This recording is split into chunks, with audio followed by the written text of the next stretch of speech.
पूरा लोकल। ఇక ఎలక్షన్స్ దగ్గర పడ్డ సమయంలో ఇటు అన్ని పార్టీలు కూడా చాలా విస్తృతంగా ప్రచారం అయితే కొనసాగిస్తున్నాయి. అందులో భాగంగానే కాంగ్రెస్ కూడా అత్యధిక మెజారిటీతో ఇక్కడ గెలుపొందడానికి అని చెప్పేసి ప్రతిరోజు కూడా ఇంటింటికి వెళ్ళి ఈ యొక్క ప్రచారాలు అనేవి చాలా అంగరంగ వైభవంగా అయితే కొనసాగిస్తున్నాయి. అలాగే ప్రజలతో కూడా దగ్గరుండి మాట్లాడి ఈ యొక్క ప్రజల సమస్యలు అయితే దగ్గరుండి తెలుసుకుంటుంది. సో మనతో పాటు ప్రస్తుతం అయితే కనుక కాంగ్రెస్ నేత అలాగే రూపాక మనతో ఉన్నారు.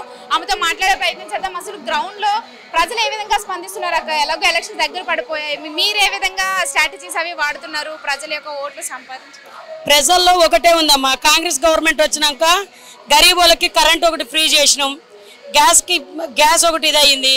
ఇట్లాంటివి ఇంకా అభివృద్ధి. నవీన్ యాదవ్ గెలిస్తే ఇంకా జూబ్లీహిల్స్ అభివృద్ధి అవుద్ది. నవీన్ యాదవ్ని గెలిపించుకుందాము. నవీన్ యాదవ్ అనే ఎత్తి మన లోకల్ అబ్బాయి, మన బీసీ బిడ్డ, మా జూబ్లీహిల్స్ గడ్డ మీద పుట్టి పెరిగిన నవీన్ యాదవ్. ఆయనకి ఎటువంటి పదవులు లేనప్పుడే ప్రజల్లో ఉన్నాడు, ప్రజలకు సేవ చేస్తున్నాడు. ప్రతి ఒక్కరు దాంట్లో నోట్లో కూడా నవీను, మా తమ్ముడు, మా అన్న, మా కొడుకు, మా అబ్బాయి, మా అన్న కొడుకు ఇవే ఉన్నాయి. ఎవరికడి వాళ్ళు కూడా ఎట్లాంటి స్పందన అంటమ్మా, వెళ్ళంగానే పోనానా నువ్వు గెలిచేసినావు అని వాళ్ళు చెప్తుంటే మేము ఇని ఎట్లా అంటే అట్లా ఆనందం పడుతున్నాం. చాలా హ్యాపీగా ఉంది. ఈరోజు కళ్యాణాల్లో జరుగుతుంది. ప్రతి ఒక్కరు కూడా లోపల పైకి వెళ్ళి కూడా ముసలోళ్ళు దిగి నువ్వు గెలుస్తున్నావు బిడ్డ, నువ్వు గెలిచేసినావు బిడ్డ, నీకు ఒక్కసారి అవకాశం ఇస్తే అభివృద్ధి జరుగుద్ది. కాంగ్రెస్ గవర్నమెంట్ ఇప్పుడు ఆల్రెడీ రోలింగ్లో ఉంది కాబట్టి ఇప్పుడు వేరే పార్టీలకి గెలిపించినా కూడా ఏ పనులు కావు. అదే నవీన్ యాదవ్ని గెలిపిస్తే ఈ 3 సంవత్సరాల గవర్నమెంట్ ఉంది కాబట్టి అభివృద్ధి చేస్తారు. అందుకే అందరం గవర్నమెంట్ ఉండి పార్టీకే వేసుకుంటే బాగుంటుంది. అందుకే కాంగ్రెస్కి వేద్దామని, నవీన్ యాదవ్ గెలిపించుకుందామని అందరు దాంట్లో ఉందాం. చెప్పినట్లు ప్రజలేమో అన్న తమ్ముడు మా బిడ్డ అని అంటున్నారు. కానీ ఇటు ప్రతిపక్షాలేమో నవీన్ యాదవ్ రౌడీ షీటరు, వాళ్ళ నాన్న కూడా రౌడీ షీటర్ అని చెప్పేసి అంటున్నారు. ఇప్పుడు వాళ్ళకి ఏం దొరకలే నవీన్ మీద, వాళ్ళకంటూ ఏదో ఒకటమ్మా వాళ్ళు అడిగేటట్టు నేను అడుగుతున్నా మీడియా ప్రకారంగా. సరే నవీన్ యాదవ్ రౌడీ షీటరు, ఒక్కటి క్రిమినల్ కేసు చూపెట్టమన్నాడమ్మా నవీన్ యాదవ్ మీద. ఎవరి ఇంట్లో జరుపు కొట్టిండి ఎవరిని అడగండి అమ్మ. మీరు ప్రతి ఒక్క షాప్కి వెళ్ళండి. నవీన్ యాదవ్ వాళ్ళు షాప్ పెట్టుకుంటుంటామంటే కూడా హెల్ప్ చేసిన రోజులు ఉన్నాయి. అది వీళ్ళకి ఏం దొరకక సృష్టించుకుంటున్నాడు. నవీన్ యాదవ్ జనాల మనిషి, జనాలకు అభివృద్ధి చేసే మనిషి. కేటీఆర్ రౌడీ, కేటీఆర్ మీదకి ఇండ్లలో జరి కొట్టిన రోజులు ఉన్నాయి కేటీఆర్ వాళ్ళ ఎమ్మెల్యేలు. మరి ఆ రోజు కేటీఆర్ ఏడికి పోయిండమ్మా? నువ్వు రౌడీ కాబట్టి వాళ్ళకి ఎంకరేజ్ చేసినావు, నువ్వు మంచోడు అయితే వాళ్ళకి ఎందుకు ఎంకరేజ్ చేస్తావు? పెద్ద దొంగ కేటీఆర్. ఒకప్పుడు అమ్మా గవర్నమెంట్ టీఆర్ఎస్ గవర్నమెంట్ చేసినప్పుడు ఇప్పుడు ఎక్కడైనా జూబ్లీహిల్స్లో కానీ మాదాపూర్లో కానీ ఎక్కడైనా గవర్నమెంట్ ల్యాండ్లు ఉన్నాయా అమ్మ? అన్ని కబ్జాలు చేసి కూర్చోలేరా తల్లి?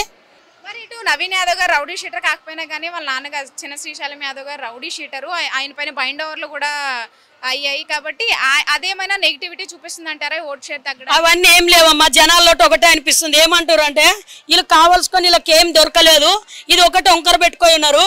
ఒక్కటి వాళ్ళ మీద వినమ్మా, అప్పుడు ఏమో ఉండే ఆటికి వంక పెట్టుకుంటున్నారు. అట్లాంటి వాళ్ళు ఎవరు లేదు. వాళ్ళ ఇద్దరు అన్నదమ్ములమ్మ, రమేష్ అన్న శ్రీశైలం అన్న. నువ్వు ఈ రోజు పోయి కూడా ఏ రాత్రి డోర్ కొట్టు, వాళ్ళు ఎవరో ఒకరు వచ్చి సాయం చేస్తారు. ఎక్కడి దాకా ఎందుకు నేను తీసుకున్నా వాళ్ళతో సాయాలు. నేను వేరే పార్టీల నుండి కూడా వేరే కండవలు వేసుకొని కూడా నవీన్ తమ్ముడితోటి కానీ, శ్రీశైలం అన్నతోటి కానీ, రమేష్ అన్నతోటి కానీ నేను తీసుకున్నామ్మా హెల్ప్లు. మీకు ఒకటి చూపిస్తాను. నేను ఒక అమ్మాయికి ప్రెగ్నెంట్ తోటి ఉంటుండగా వీళ్ళు వెళ్ళి అటాక్ చేస్తే అదే నవీన్ యాదవ్ నాకు ఫోన్ చేసి అక్క ఎంత పెద్ద హాస్పిటల్ అయినా కానీ తీసుకోపోను అన్నాడు. అదే నవీన్ యాదవ్ రౌడీ అయితే ఎందుకు తీసుకోపోమంటాడమ్మా? ఎగ్జాంపుల్ మొన్న మీకు అందరికి మీడియాలకు తెలిసి ఉండొచ్చు, 2000 మందికి శ్రీమంతాలు చేసిండు. ఇప్పుడు 10 సంవత్సరాలు గవర్నమెంట్ ఉన్నప్పుడు ప్రజలకు నువ్వేం చేసినావు? 10 సంవత్సరాలు గవర్నమెంట్ ఉన్నప్పుడు ఒక్కరికి శ్రీమంతం చేసినావా? 2000 మందికి చేసిండ్రా. ప్రతి సంవత్సరం శ్రీమంతాలు చేస్తాడు రా భయ్, 500 మందికి అని చేస్తాడు. మొన్న అంగన్వాడీ జూబ్లీహిల్స్ అంగన్వాడీ వాళ్ళు అందరూ అడిగితే కొందరికి చేయమని అలా అడిగితే అందరికి చేస్తా, నా ఇంటి ఆడపిల్లలాగానే కొందరికి చేసి చెయ్యనమ్మా, ఎంత లిస్ట్ ఉన్నా తీసుకురండి అన్నాడు. 1500 చీర పెట్టి, ఫ్రూట్స్ పెట్టి, స్పీడ్ బాక్స్ పెట్టి 2000 మందికి చేసిండమ్మా. ఇక్కడ మీరు చెప్పినట్టు మీరు అంతకుముందు బీజేపీ నుంచి ఇప్పుడు కాంగ్రెస్కి వచ్చారు. కాంగ్రెస్లో అసలు ఏం చూసి ఏ అభివృద్ధి చూసి మీరు కాంగ్రెస్ వైపు? అభివృద్ధి జరుగుద్దని వచ్చినాడు. నవీన్ యాదవ్ అభివృద్ధి మనిషి, ఏం లేకుండానే అభివృద్ధి చేసినాడు, జనాలకు సేవ చేసినాడు. ఇప్పుడు గవర్నమెంట్ వాళ్ళది ఉంది, కాంగ్రెస్ గవర్నమెంట్ ఉంది. నవీన్ యాదవ్ గెలిస్తే ఇంకా గల్లీలు ఏ పనులు కాలేదమ్మా, ఎక్కడేసిన గొంగిడి అక్కడే ఉంది. టీఆర్ఎస్ గవర్నమెంట్ 10 సంవత్సరాలు అప్పుడు. ఇప్పుడు అభివృద్ధి జరుగుద్దని వచ్చినాం. నవీన్ యాదవ్ నా తమ్ముడు.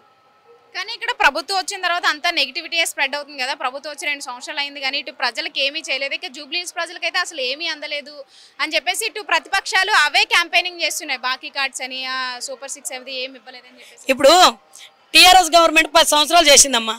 ఎవరికైనా ఒక్కరికి రేషన్ కార్డు వచ్చిందా? చిన్న ఎగ్జాంపుల్ అనుకుందాం, ఒకరికైనా వచ్చిందా?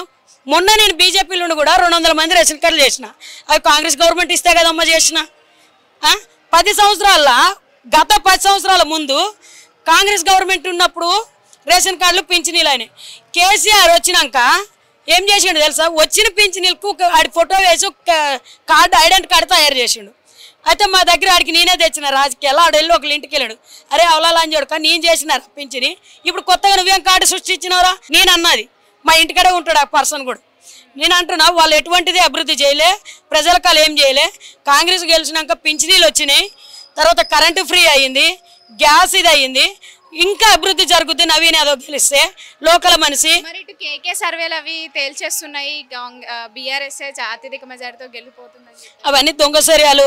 కేటీఆర్కి ఏం అర్థం కావట్లేదు. చూపించుకోనికే, ప్రజల్ని పిచ్చోళ్ళు చేయనికే వాడు సర్వేలు చేయించుకుంటున్నాడు. అంతేగాని నిజంగా సర్వేలు కడిగి పోండి ఎవరు మెజారిటీ ఉన్నారు. రియల్ సర్వేలు కడిగి పోండి, దొంగ సర్వేలు కడి లేకుండా రియల్ సర్వేలు కడిగి పోండి. నవీన్ యాదవ్ అనే వ్యక్తి ప్రజల్లో మనిషి, ప్రజల్లో ఉండేటోడు, ప్రజలకు అందుబాటులో ఉండేటోడు. ఇంకోటి లోకల్ ఉండేట అబ్బాయి, బీసీ అబ్బాయి, బీసీ బిడ్డ. ఈ బీసీలకు రేవంత్ రెడ్డి ఇచ్చిండని వీళ్ళు ఓర్వలేక ఎన్నో రకాలు సృష్టించున్నారు. సో మొత్తానికి ఎంత మెజారిటీతో రేపు నవీన్ యాదవ్ గెలుపొందుతారు? 35-40 మెజారిటీతో వస్తాడు.